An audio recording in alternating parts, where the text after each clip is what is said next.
शिवाजी विद्यापीठात मागील 63 वर्षांची परंपरा खंडित होऊन 4 दिवस विद्यापीठ हे कुलगुरू पदाविना होतं। त्यानंतर सावित्रीबाई फुले पुणे विद्यापीठाचे कुलगुरू डॉक्टर सुरेश गोसावी यांची शिवाजी विद्यापीठाच्या प्रभारी कुलगुरूपदी 10 ऑक्टोबर रोजी नियुक्ती करण्यात आली। शिवाजी विद्यापीठांतर्गत 283 महाविद्यालयं आणि 1,85,000 विद्यार्थी शिक्षण घेत आहेत। जरी प्रभारी कुलगुरू शिवाजी विद्यापीठाला मिळाले असले तरी त्यांच्याकडे धोरणात्मक निर्णयाचा अधिकार नाही। त्यामुळे कायमस्वरूपी कुलगुरूंची प्रक्रिया लवकरात लवकर राबवावी अशी मागणी संविधान युवा प्रतिष्ठाननं राज्यपाल तथा कुलपती आचार्य देवव्रत यांना मेलद्वारे केली आहे।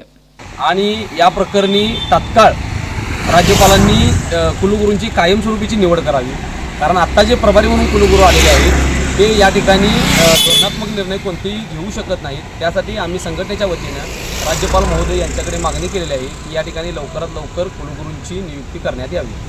सध्याचे प्रभारी कुलगुरू डॉक्टर सुरेश गोसावी हे पुरोगामी जिल्ह्यात कोणत्याही एका विशिष्ट संघटनेला किंवा पक्षाला प्राधान्य देत आहेत असा आरोप संघटनेच्या वतीनं करण्यात आलाय।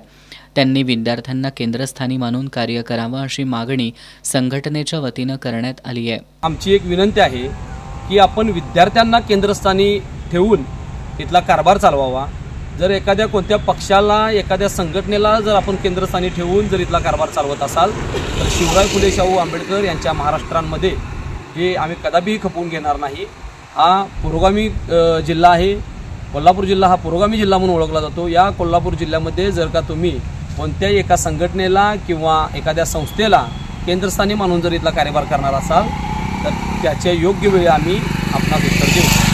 यावेळी अमित नागटिळे, प्रवीण बनसोडे, सचिन कांबळे आदी उपस्थित होते।